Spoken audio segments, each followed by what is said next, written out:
More music. Welcome to Mole Music. I'm Mole Jessica. I'm Mole Ben. And I'm Mole Hugo. And we're all digging underground. We're underground artists digging our way through the music muck and talking about it. Today, we're going to talk about what?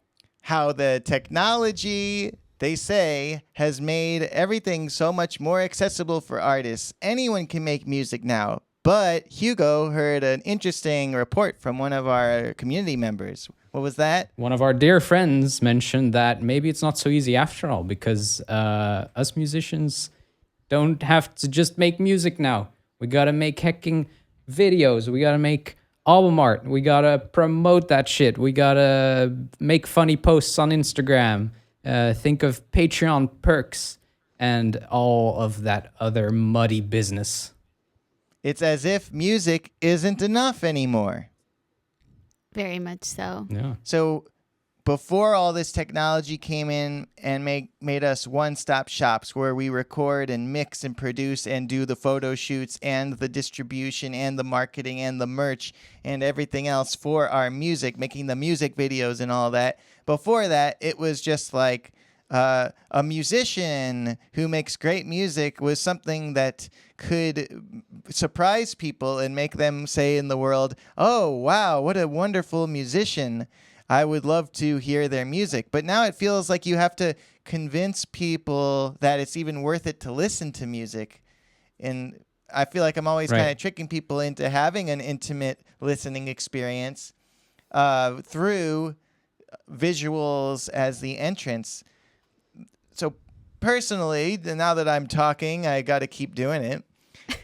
Personally, I feel that it is more accessible nonetheless, but it redefines what it means to be a musician, and that is not going to be as easy for some people as it is for others. But I don't think it's easy for anyone. But yeah, can you tell me more, Hugo, about the premise there that our friend was saying to you? Well, looking at someone like you, it seems like you marry your, like say you make an album, right? You decide, I Yes. want to make a big old music video for almost all of the album, if not all of the album. And for a lot of people, including our dear friend included, that seems like an unachievable task because they have a day job. They have a set of skills in music, but not quite yet in Blender, for example.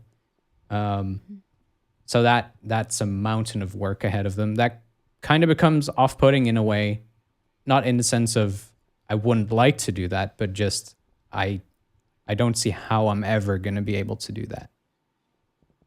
And so what do you think is the average musician's goal in the first place? Because making the music is still the same regardless of if you make a music video or not.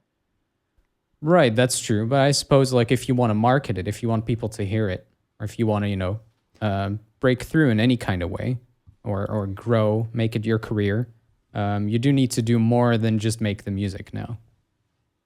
Yeah. Yeah. Just like any releasing at all, you have to have all these extra elements besides the music, or it probably just won't reach that many people. And so we say, yes, let's make a music video for the whole album. Let's learn Blender.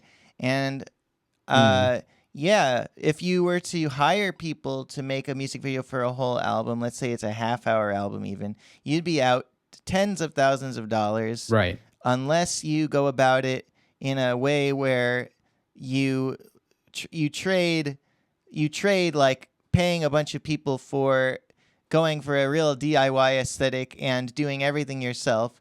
And now we're in a bit of a loop where it's like, okay, I can't afford to pay, but I don't have time to do it myself. And I was supposed to just be getting better at music in the first place. Like, I just want to keep improving at music. Right. It is a tough paradigm. Personally, the way I'm able to learn Blender and everything, it has to do with being like, I think, extremely lucky. I don't I work hard and I use my time well, but I don't have a day job, and I've had a lot of support from community and friends and family and all kinds of encouragement and people giving me time and giving me money and giving me like a way to look at reality where it's like, if you practice Blender and if you like practice game design and if you get interested in astrophysics and if you learn everything about electric cars and if you get in, any interest you have, it could help you with your art. Like, I've had that mentality for so long because it's been very easy for me to have it because I've been told I'd be successful. Basically, I've always operated under the assumption that I will succeed, which is so rare and weird. And so I don't really expect people to go about it all the way I am doing all the time. But what I will say is there are a lot of ways to make videos for your music that are much easier than animating the whole thing in Blender. Yeah. Jessica is a master at this, in my opinion. Can you tell, how do you, not even would you, how have you gone about making the visual stuff for your work? I mean, there's the stuff that you're, really serious about, with illustration and stuff, but, you just got into video basically because of this exact issue. Yep. And you just sort of go from the hip, from the waist. What do you do? So, first off, I got a camera and just started filming stuff around. Just started getting used to how it works and watching videos about composition. And I think the thing too that is really different about both Ben and I is that we both like to do this. We like to learn about a new medium and get really into it.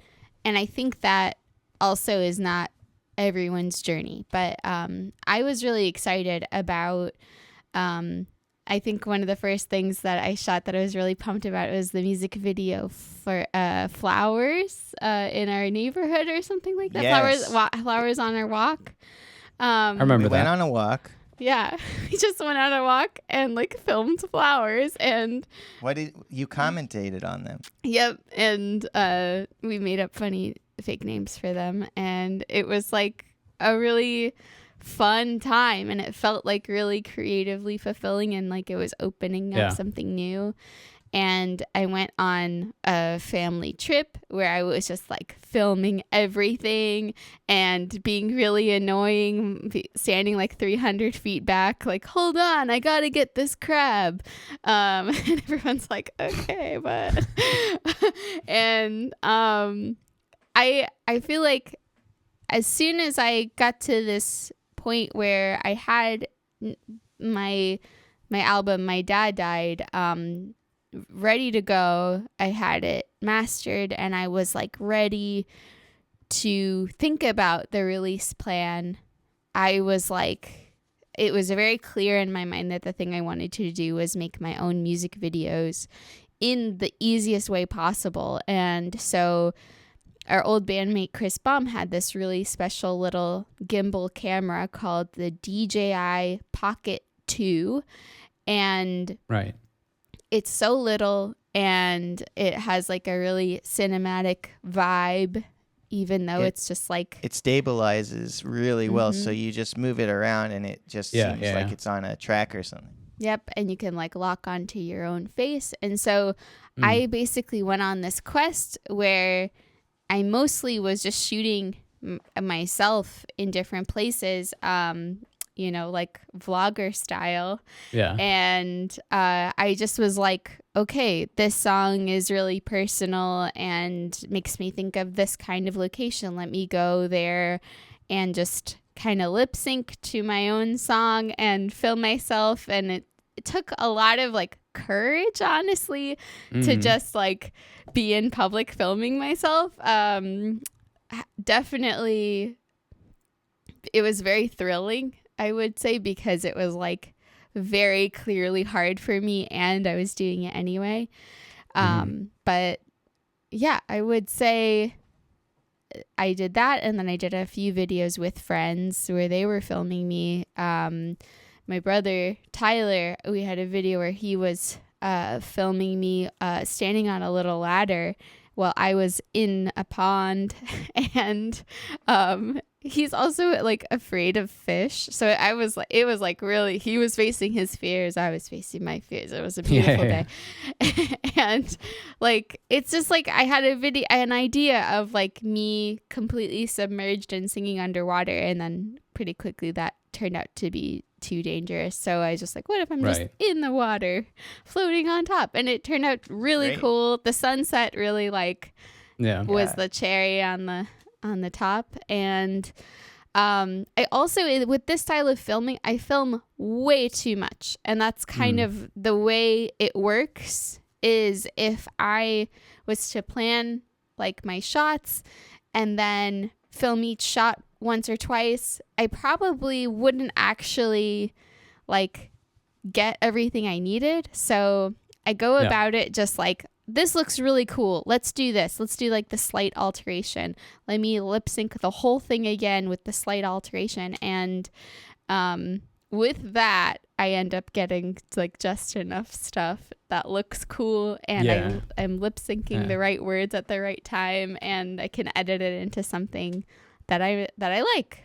But to what degree do you go into that process knowing what you want to do? And to what extent is it like experimental, improvisational, like go with the flowy? I would say it's very, very go with the flowy. Like, I think I'll have a really vague idea. Like for the pond, I was like, I think I saw this pond is here. Like, I don't even really know what it looks like. And then when you get there, kind of just be like, okay, well, it makes sense to shoot right in front of us. There's a cool situation right here. Oh, wow, there's a tire that's like giant and like totally visible in the water. Maybe I'll float next to that. And like, you're just kind of, reacting to the environment. Yeah. And it really pays off to be open. Yeah, because that seems like an interesting contrast with what Ben is doing for his album approaches. Because there it's like you kind of know the process of doing Blender. You probably have an idea. Well, you know what the record is about. You probably have an idea in what direction you want to animate the thing. As opposed to taking more of a like improvisational, I'm new to the medium, let's just go with it and see what comes out kind of. Of an approach. I mean, like the amount that filming. Okay, new sentence. Filming video with one camera is so much faster than rendering out Blender scenes, and so you can make video for your whole album faster than you can make Blender for your whole album.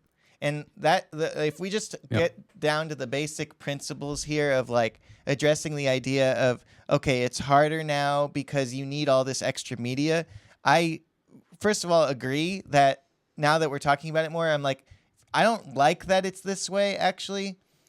The thing I like about it is the distribution is free. Like, I really like the fact that I can post something and an algorithm will send it to people. Yeah. Because I used to sell tickets to my concerts, and I'd have to go up to all my friends every time I had a concert and try to sell them tickets. And you know what?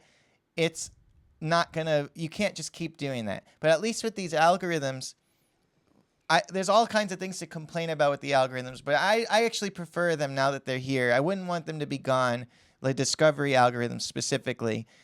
Because it's nice to know that if I take a 2-year break and everybody who liked my stuff kind of forgets about me, I don't have to go shake all those people and wake them up again and make them care.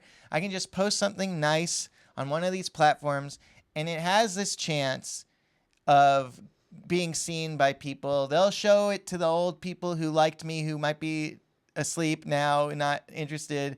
It'll get it to them, and if those people like it, it'll get it to more people. I don't have to go and sell my $15 concert ticket to all my friends in the school cafeteria anymore every time I want them to pay attention to me playing a concert. You know, so that's better. But yes, it sucks that you have to package it in such a way. But Anyway, the basic principle here is we need to find a way to do it easily. That has to be fundamental to the medium now. It has to be something that's on this triangle of quick, cheap, and good. It can be Right. quick and good, and that's... Or no. Sorry. It's quick, cheap, and... I think it is good. I don't remember. There's some new triangle I made up the other day. But Okay. anyway, the point is, like... Too many it has triangles. you have to be able to do the thing at about the speed of your own creativity. It's the speed, the price, and the quality, right?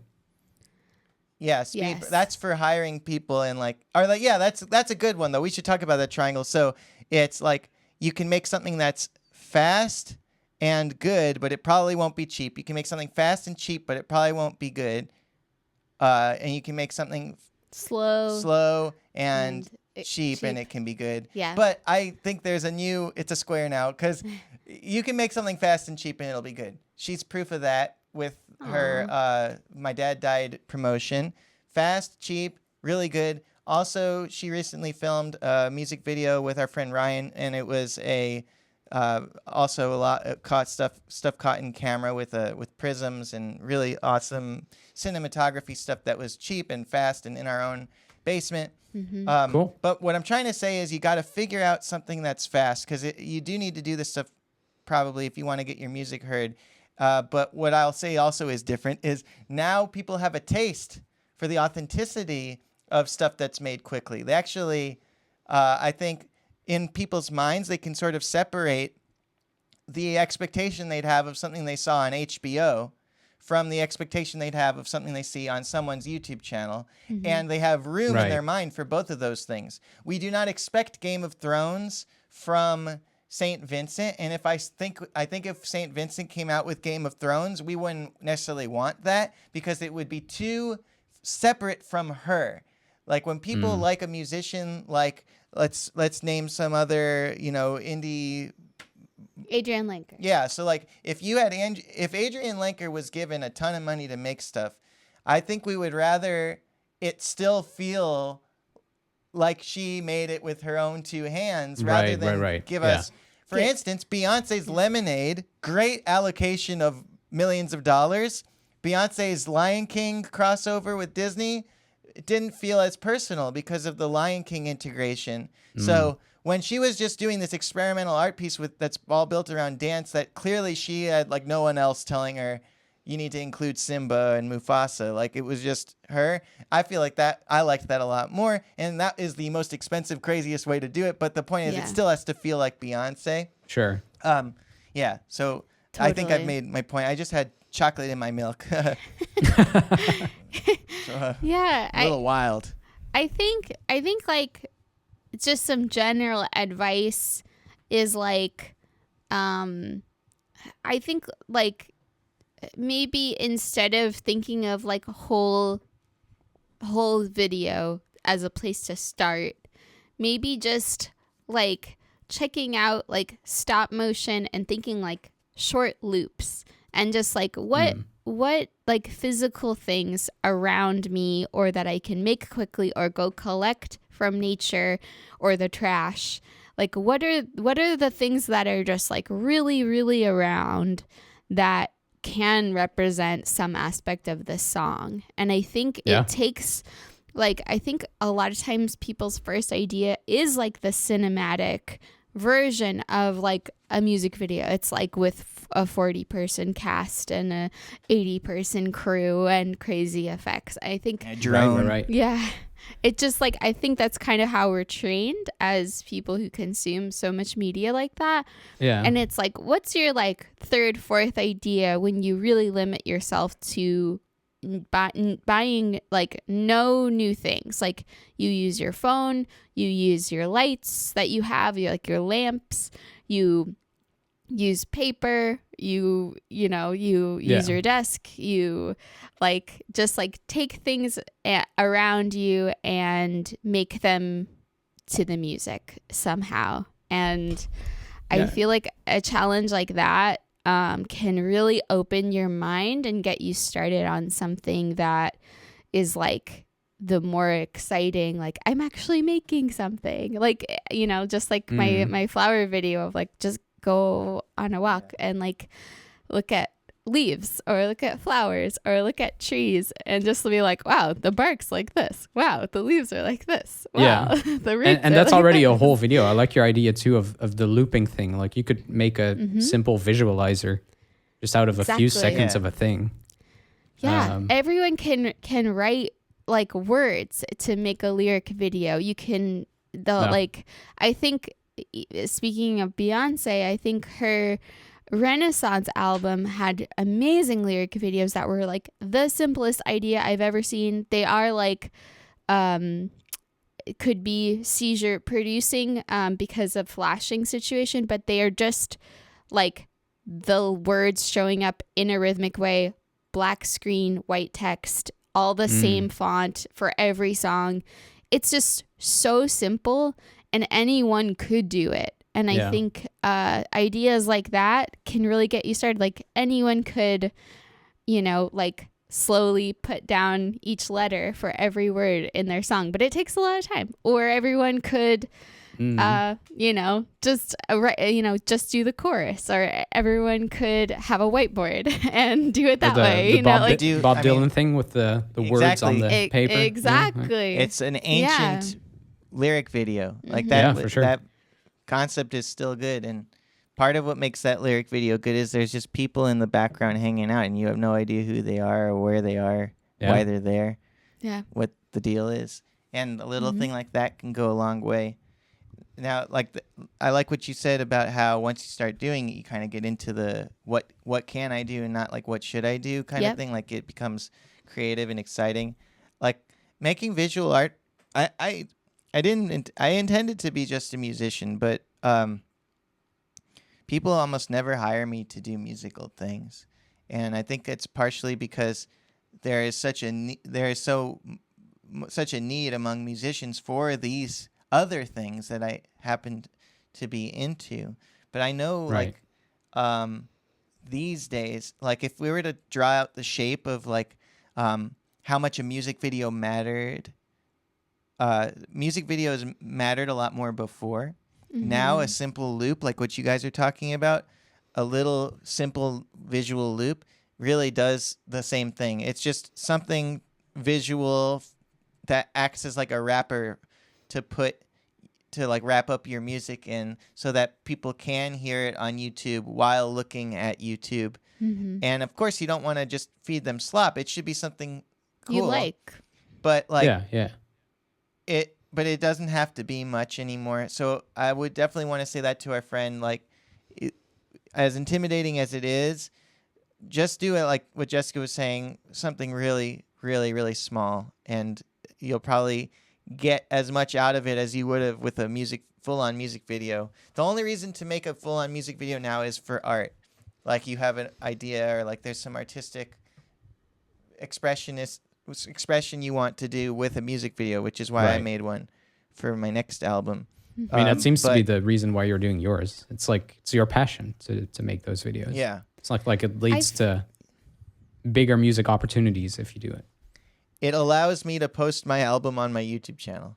Yeah. But like besides that, you could have done that with a though, loop too. Exactly. It's true. And lyrics. I feel like a really a nice surprise in working this way is that you can always think of it like I just want to do music and now I'm forced to do this other thing, but I also think looking at it like I get to do this other thing and I get to express this song's like emotional world in a new medium is actually really cool, and it really adds to it's added to my experience with my own songs. Like I think of the music videos now when I think of the songs and not just the writing of the songs or what the songs are based on, but it like broadens the world, and it literally changes how it feels. And I think that it gives us another place, another like part of our brain to express these creative ideas And, just because it's a place you haven't explored doesn't mean you're not going to be great at it. You know what else is For sure. nice? What? You can make a tiny little thing, put your album or your music out, and then keep making more things over time. Yes. That's the other thing. I feel like we have this idea of the release in our Yeah, heads, yeah. and which is relevant to bands on the touring circuit, but it's not as relevant to people who don't intend to like do the album tour. The moles. The fucking moles. Look at us. We Yep. suck. The thing about us, we're staying in that dirt. We ain't moving anywhere. I am going to fail. If we put out an album in 2004 and we were just like, damn, I really love this one song on that album. Damn, it really aged well. You could make a video for it tomorrow and put it up. Mm-hmm. And it's never too late. Yeah. If anything, I wish it was too late sometimes. I wish that certain albums of mine would disappear. Yeah. I wish that I could without it being like a hate crime against myself or whatever. Like, I feel like it's wrong to delete your old YouTube videos unless they're like problematic, but it's like it'd be wrong for me to delete my old music that someone might like because it's just Sure. so cruel. Imagine like your Shoes album they hate that you think but it's so good because it sets it up for the rest of them. They're like, no, fuck you, and then they delete it. Yeah. Imagine if they that delete just- Lulu now. Yeah, exactly. If they deleted Lulu. Yeah. Lou Yes, Reed we have another and Lulu Metallica. episode. Yeah, bring it back. Yes, Yeah, we're if they back. deleted Lulu. There's so many things like that where people think, oh, I'm ashamed of it. I bet Metallica likes Lulu though. I bet they Yeah. believe in it. But yeah, it's a good point though. These things, you think you know what's good and what's bad, but you're too, whatever. So Yeah, anyway, yeah. I would like to delete a lot of my past, but the the stuff I made, like for instance, my album Our Place, there's a song on it that I really like, and I want to do a music video for. Thank you. Yeah. I want to do a music video for it someday. And I think, I think it's still good, and I could, and that's all I'm saying. So if you make an album and you're like, oh, nobody listened to it, just make a Just keep talking about it. or make a little live video of you playing one of the songs every now and then. Yeah, you could do. Yeah, you could that's do true. a real DIY in your room, just like playing a song acoustic, or Yeah. find a nice location and film yourself playing it, or just keep working at it. I agree If with your one point, though, Ben. I microphone- did remove my first EP, and I kind of regret it. I think it should have stuck around because it's good Yeah, for that stuff to be around. Yeah. yeah, I get you.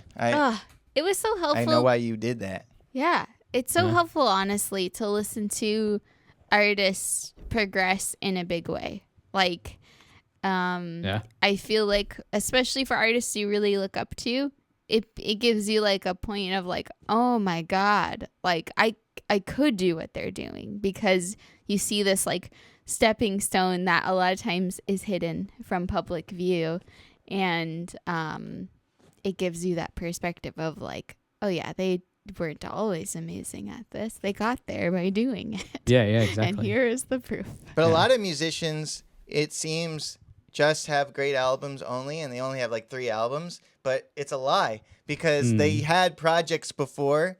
They just didn't necessarily put them out under that name. Yep. Like you can look at Caroline Polachek, for instance, who has been in other bands. I think all those Yes. bands were great too. But Yes. I'm pretty Right. sure she's just been in a bajillion bands, and she's like our Without a age, so doubt, it's not yeah. like she's been in the game. She has. Yeah, she's Oh, yeah. Yeah. she was in it like one band specifically for a long time, and then she was like a guest on a lot of like artist stuff, She and has then a- she had a different solo project that had a different name. She has a whole album of sine wave music. Yeah. It's just sine waves. Oh, really? Oh. Yeah. And people don't know about. Well, people I do didn't know know about this. it. Yeah. But not as many people know about it. Yeah. I like as I've got albums. I have this album, Pulse of a Nation, for instance, came out in like 2009 or 10 or something.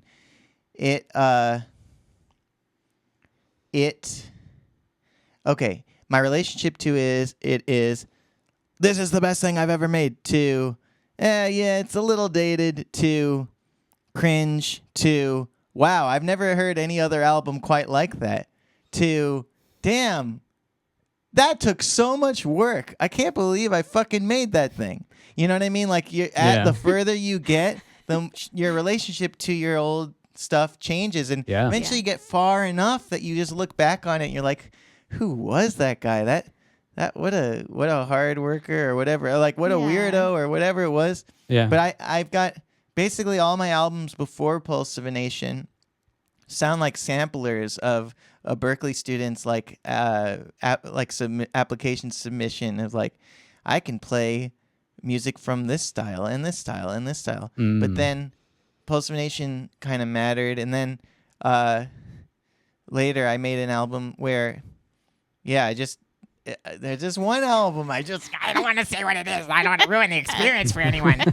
But I would blast it to the moon, and then I'd kill the moon by depriving it of the sun's light so it would wither away. Maybe like it just needs a couple more years, window. and then you'll look back and you're like, that was funny. Yeah, you're right. You're right. The further we get, the further, like, I guess it's like the more, I don't, never mind. Anyway. Okay, so I think we answered that question. I think so. That question Yes. of, I do is have it one more any thing easier? to say about it, which I think is valuable. In that, go for it. hell yeah, put all those mics on me, baby. Yeah. You get to re-experience like a carelessness when working in another medium. Like when you're doing your music, there is so much weight on it, especially because that's your thing. You want it to be about the music. But when you get to do a video, or even when we were painting in about the previous episode, there's a lot of freedom in that, and you get to re-experience that joy of making art from a very fresh, real perspective. And I think that's really valuable, especially when you've kind of lost it a little bit in your music. Yeah. I think it's that really exciting stage of learning a new skill when you go from nothing to something, and you just really learn a lot in a short amount of time. It feels really good. And I think it always reminds me of like how I like learning new things with music too. Sometimes it is like that reminder for me of like, I should really spend more time doing this thing, because I think music does have more weight.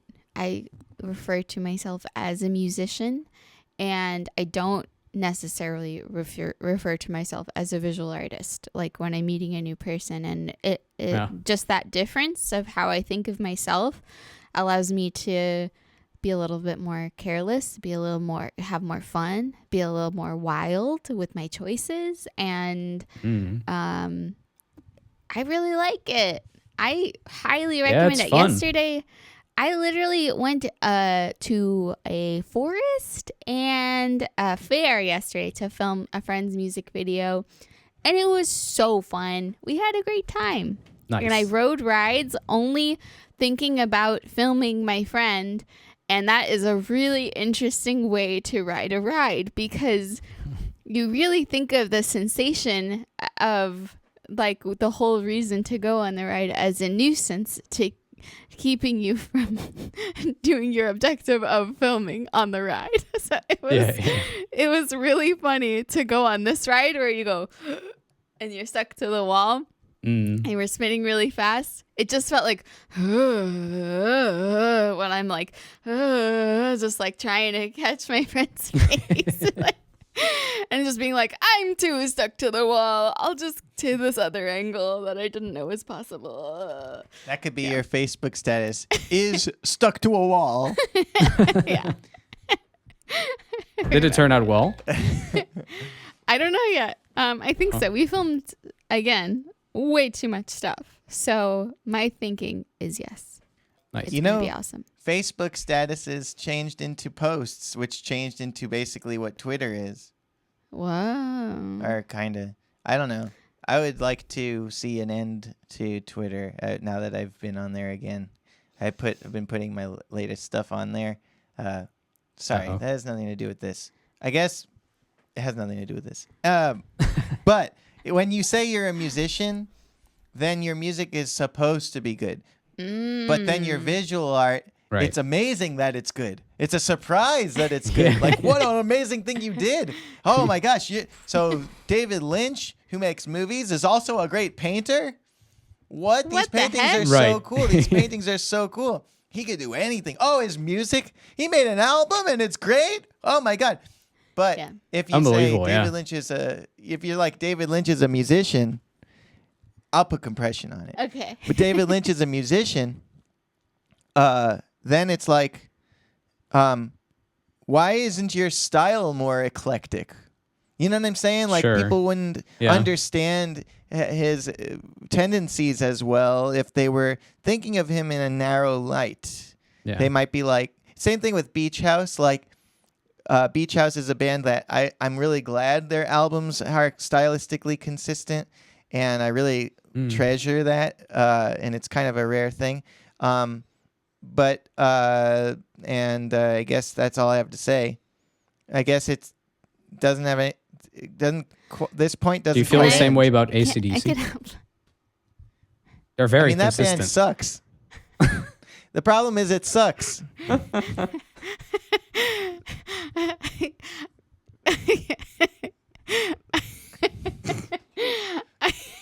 Okay. I think to your point, yeah, I think that like the whole experience of making something for your music that allows people to not just like look at a black square while they listen, but actually like look at anything happening is like that's basically where the bar is does this visual like keep me here at least to like get into the song maybe like 15 seconds or something. And I feel like if you get to that point, you've like really achieved the basic function of what we're trying to do, which is make a visual thing as a musician. But I think again, the more you do this kind of thing, the more you're going to have ideas, the more you're going to want to keep exploring because it's actually fun. Yeah, You went for to a me. forest. Yeah. You went to a fair. I did. I also want to make the point about how AI plays into this real quick. Just that since everybody's supposed to do all these things, and now there's these AI generative algorithms that make these things, eventually you won't have to do all these things, is my prediction. My prediction Right. is people will not want a million things from you anymore. They'll just want one true thing. Like I think because there's just going to be so much generated video, and like every kind of meme, every kind of thing that is trendy or interesting, people will just make a billion of it instantly. They're going to want things that are separate from like trends, I think, a little bit. They're going to want more individuality in the work, which might mean they'll be inclined to listen closer without you needing to do a little dance for them. Right. And this is just like a prediction I have because I'm a little bit of an optimist about AI. Like I'm not an optimist about it as a technology as much as our resilience in the face of the changes, because already we are,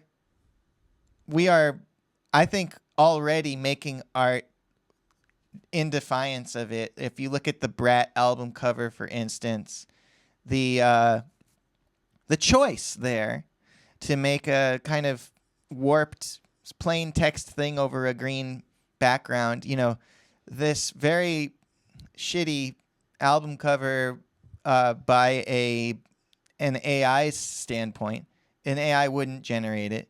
Like you can even prompt. The current models could not be prompted to generate that.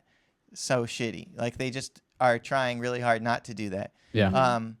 That plus the word being brat, we see it isn't just a response to AI. It's a response to our feeling, our strong desire to just let loose and be dirty and be natural and Yeah. be sloppy and like just be able to have an album cover and just be able to be a brat and just be able to be, have lyrics like hers where sometimes if you read them written down, you'd be like, this is a very normal line, but like that's kind of the point. And Yeah.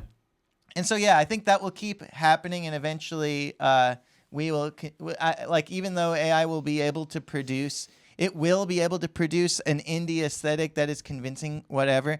We will continuously be able to tell if an artist that we have liked is the one producing their art more and more, because artists will, I think, hone in on themselves and their expression and their reality more, and we will be interested in listening because it will cut through the overwhelm.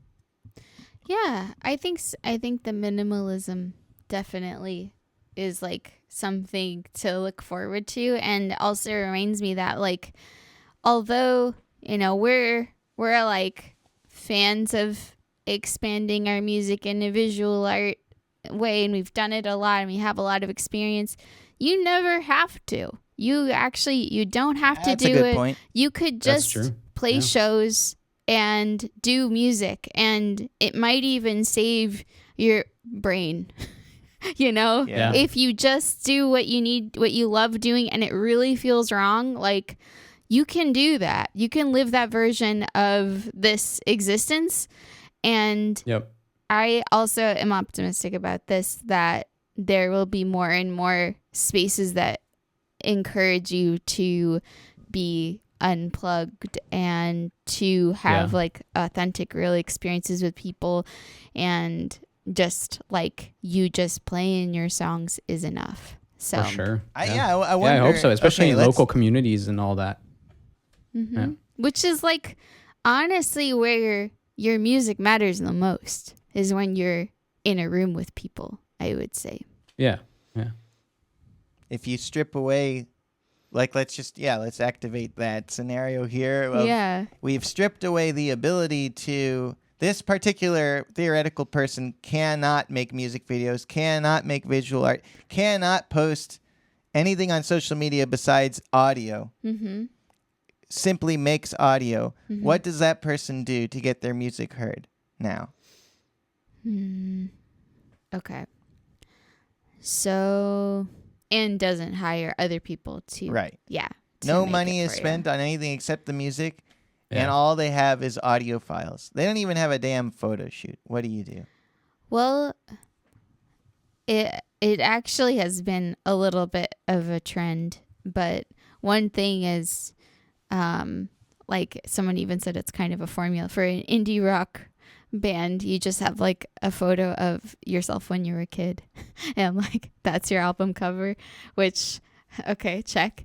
And then like things like CD Baby, and DistroKid, they have options to upload your songs to YouTube basically for you, and with just the album cover picture.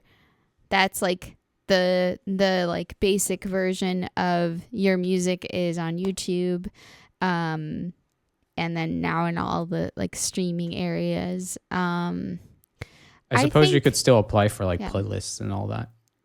Contact Totally. radios, Yep, reviewers. you could. Yep. What if we look at it like this, where if making videos and promoting your music to thousands of people is not fun and takes away from your inspiration to make art, what if then we say, okay, then the trade-off is we're going to have more fun reaching fewer people. Can you accept that? Mm-hmm. And I wonder, like, if Yeah. you can't, if you're thinking, no, I really can't, because what I really want is a lot of people to hear my music, then I would say, like, what you want basically is to be popular partially. There's another part that's like you want to share your art, and that's very reasonable. But the part Right. that he wants to be popular, you always have needed to make certain like gross sacrifices to be popular in life, in the world. And I don't think that is actually that new of a thing, that it's like, when has there ever been a good, pleasant path for musicians to become popular? And when has it ever been pleasant to be popular? Like, it's definitely been pleasant to be rich, but I'm saying pleasant for an artist to be popular. Like, when has that been a wonderful thing for your average artist? And so I guess what I'm getting at here is also you could reconsider how many people you want to even reach. Because if you can settle for hundreds, which I think is a lot, and in real life that's a lot. If you Right. can settle for Yeah. hundreds of people to hear your music, just putting the album cover with the songs on YouTube, you will probably get to 100 people through just the way that shit works. Just Yeah. like They might be robots though. I feel like it puts your focus maybe more on playing your shows. If you play shows, If you play shows, if Yeah. you play shows, uh-huh. you have to okay, sorry. If you don't make visual art, then you have to play shows. Is that fair? I think so. If you want people to hear your music, there's like the local community that can get to you through you like showing up for other people, and they show up for you and you grow slowly. Or through kind of like the glitz and the glam of the Instagram, and just like doing these things that we're talking about that allow your music to kind of catch people's attention because of that visual element. So yeah, I would say you kind of have to do one or the other. Gotta do I don't something. Yeah. really know of another way in the current setup in my Ironically, life. it's a good opportunity to record a show and, cut some There you footage go. out of that, put it on your social. Yeah. It's true. Yeah, the trouble with really small shows, in my experience, is that they are very dark and the sound isn't great. So Yeah. even if you if you have a lot of resources trying to film and get good audio from a local show, it's hard to get the kind of result you have in your mind unless you're cool with just like, a fan's video, which is very helpful. If you have if you're just doing a really short clip and you have a GoPro on your guitar or on your head or something, that can do it. Like if all you're trying to get is 15 seconds from the concert, something like where it's like the first person perspective can be sometimes pretty funny, just like whatever. But I guess now we're in the trap again of talking about how to farm your music of for course. visuals. I was like, want that all right, so money. I'm obsessed with myself. All right. So I was just saying how, like, asking, can we settle for hundreds of people? Yeah. Now that is like, it seems so righteous to be like, can't you just settle for hundreds of people? What do you think would happen to me if I, as someone who's used to reaching thousands of people, suddenly was reaching, 12, 15 listeners per thing I put out? And yeah, like, do you think I would go crazy? I think there would be like an ego death kind of situation. I think the same thing would happen to me if just like the kind of like wherever you're at with your numbers, if that number goes down A lot. really significantly and stays down, Yeah. I think you have a self-esteem You have an emotional response to problem. that, for sure. For sure. And I also think it'd be interesting about like, okay, what happens after that? Like what's the art you make when you're like, no one's looking, no one cares. No.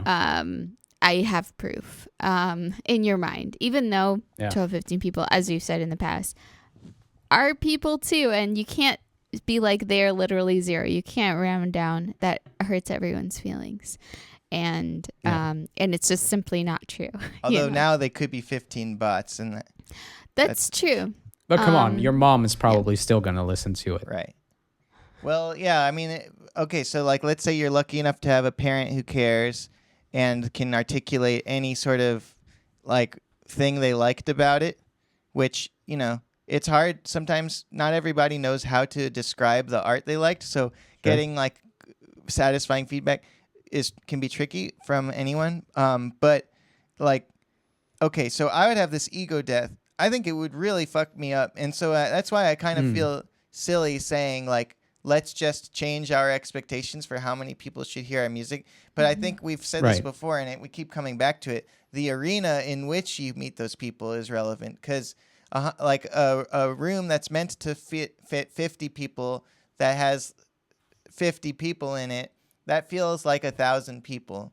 And if you're in like, Yeah. if you're playing a house concert, like let's say you're playing in a living room, and like every time you share an insight or story about one of your songs, after your show, somebody tells you a thing that they had that was like that, or how it reminded them of a memory or something.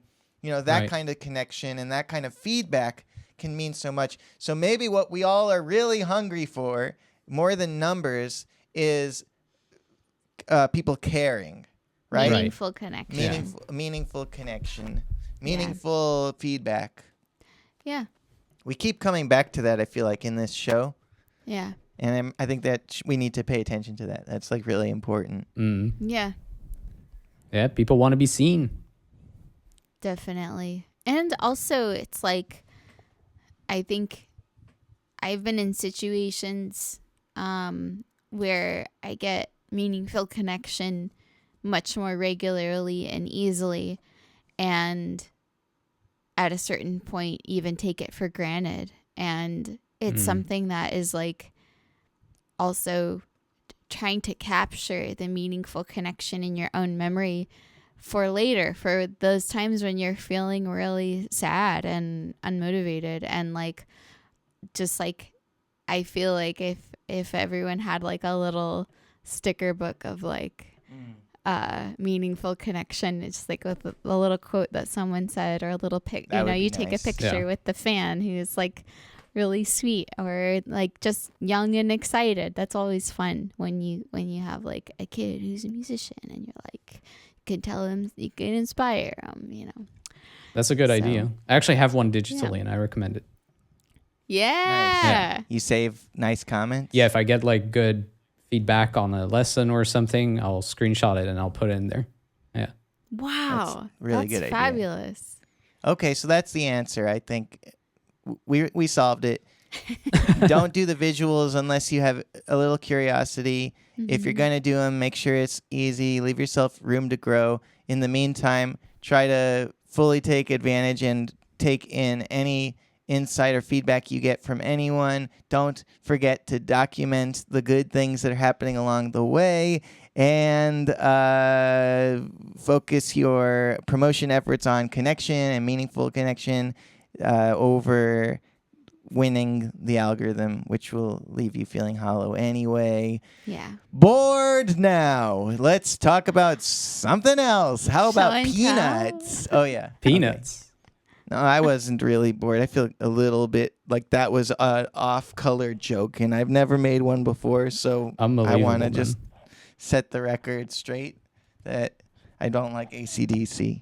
I feel bad. I feel bad about what I just said. I'm not bored. I'm just putting a rubber band on this to practice. I think your apology to AC/DC is a good way to call it. Okay. Any final words to Brian Johnson? I don't know you personally, but I'm sure you're chill. I actually am not. I'm not sure. I've never heard anything about you except your music.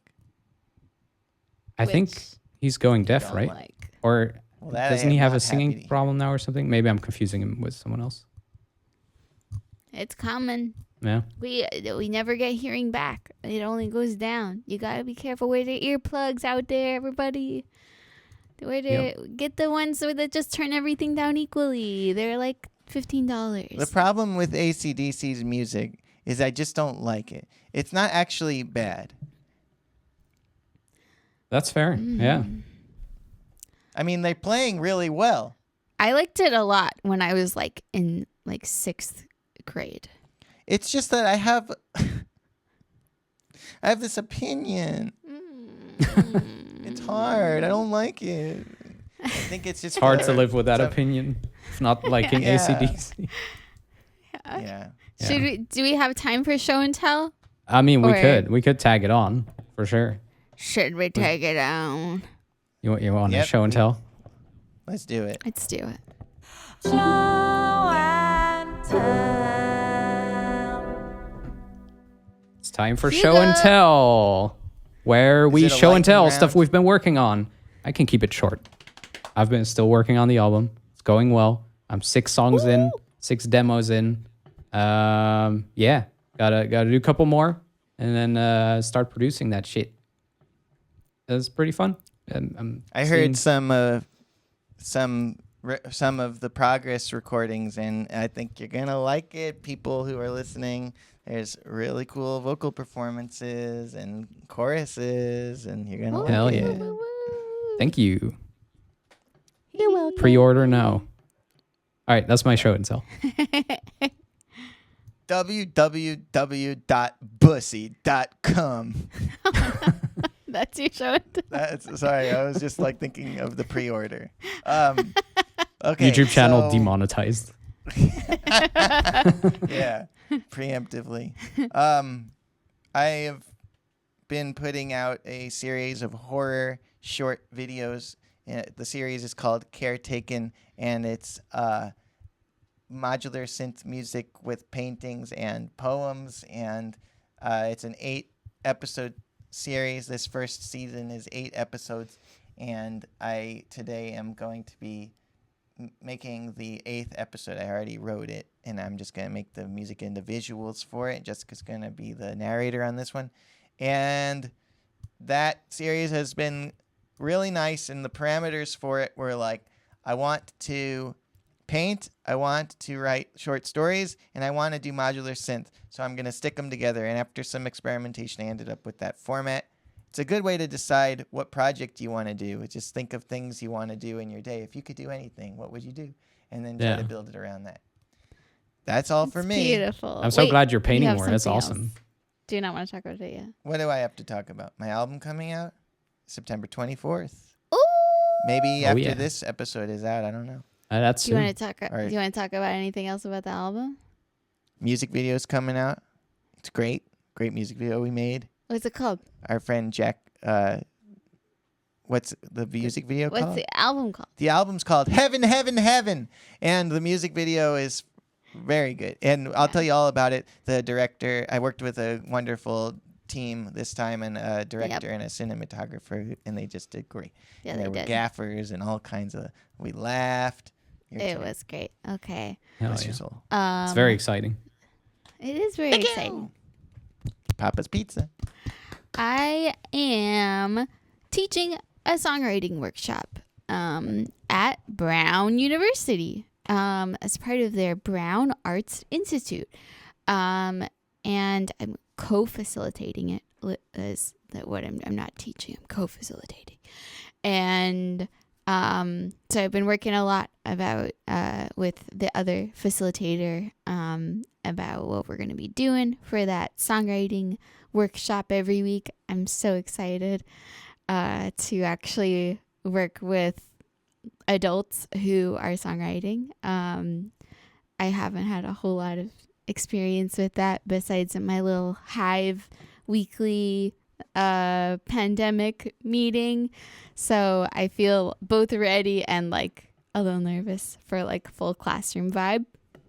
But I'm mostly excited. And I got some shows coming up, probably after this episode's out already, but I got a show on September 14th, and that's at Reading Communist Library in Providence.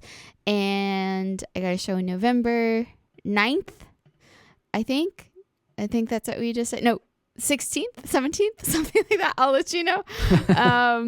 At Myrtle. And Where can they find the tour dates?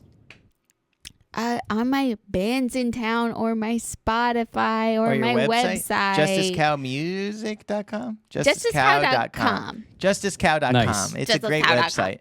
It's a great website made by Michael. Yes. And you got to check it out. Yeah. I also continue to make progress on my Sufjan video.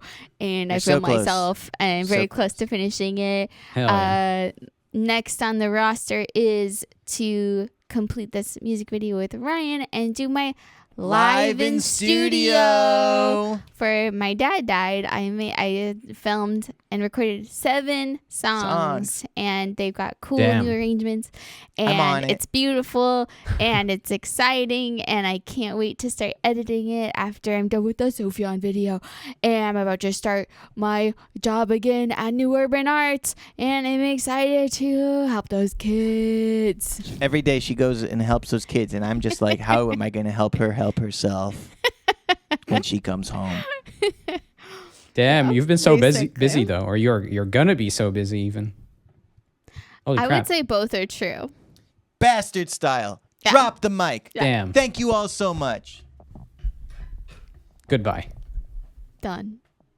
Done and dusted. I was pretty caffeinated there. You feel that? I was silly. Yeah.